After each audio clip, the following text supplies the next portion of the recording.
RBC is out with a new updated report on the Canadian real estate market, and on one hand, they're saying the current correction we're in the Canadian housing market appears to be nearing its bottom, and on the other hand, they're saying that prices have only corrected half of the way for their projection of where prices will actually bottom out.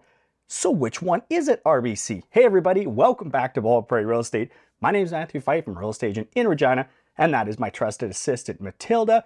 This is the Canadian Real Estate News Recap, where I go through all this week's most interesting news articles and give you an explainer on them. But of course, we got to start this off, as we always do, with another terrible bad dad joke. Why do ducks have feathers all over them? To cover their butt quack. Now that joke came from a viewer where I was just chatting with them on the phone, giving them a buyer's consultation, finding them a great real estate agent in their market. If you want me to help you find you a great real estate agent, my contact information, a link to my calendar is in the description below. Book me in, I'm gonna give you a call, and we'll find you that perfect agent. Now let's get into the news. Let's start off by talking about foreclosures and power of sale, because we're hearing a lot about both of those in the news right now, and often mistakenly people will use those words interchangeably. They are very different. So in a foreclosure, that is when the lender is going to take over full control and title of the property, whereas in a power of sale, the lender is going to force the sale of the property.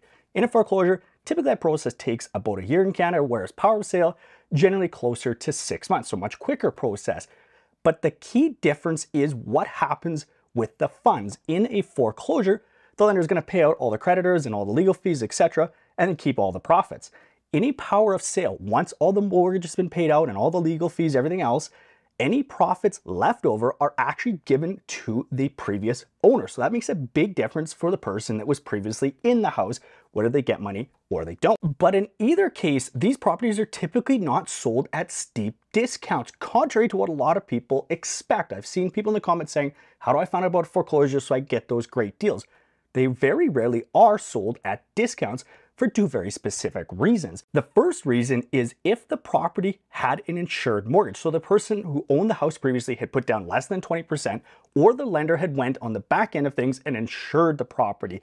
If that is the case and the lender is trying to get that insurance policy, they have to put the property on the market and prove that even after exposing it to the market and getting the highest possible sale value, they still lost money.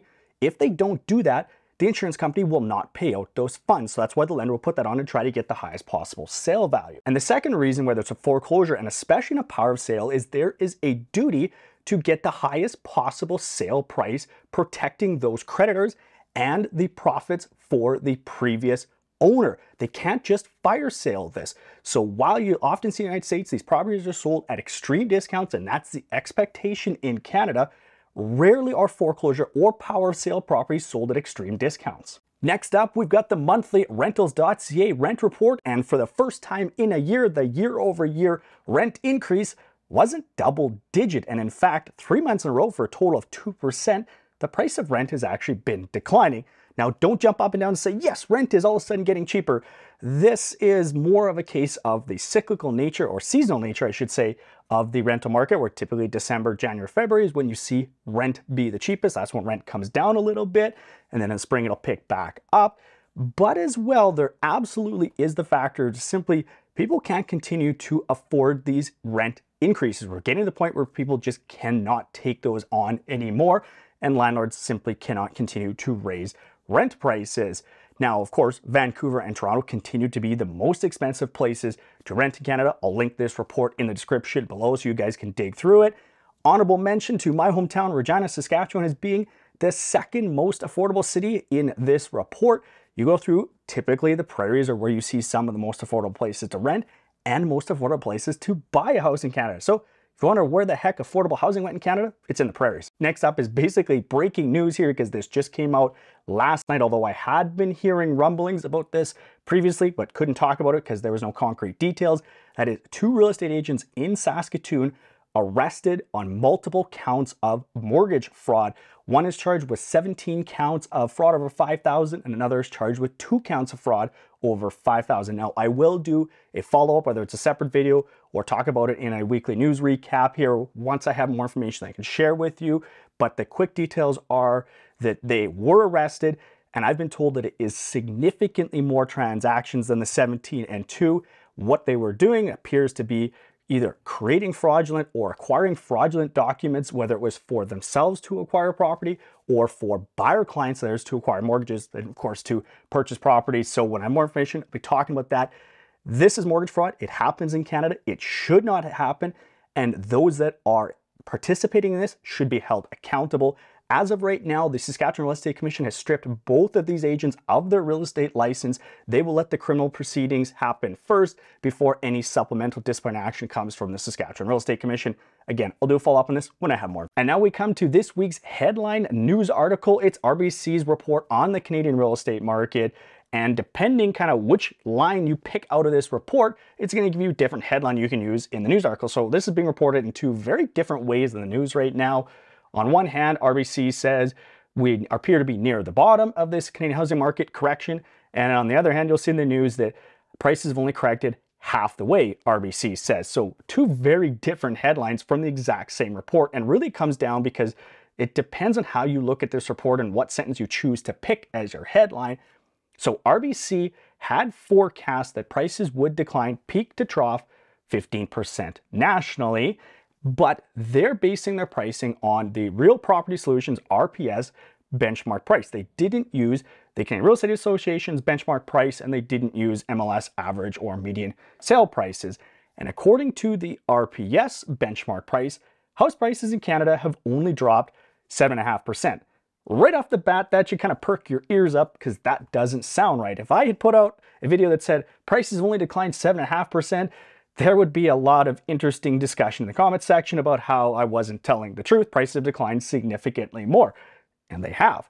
If you look at the MLS, Canadian Real Estate Association's benchmark price, you're going to see prices have declined about 15% on a national level.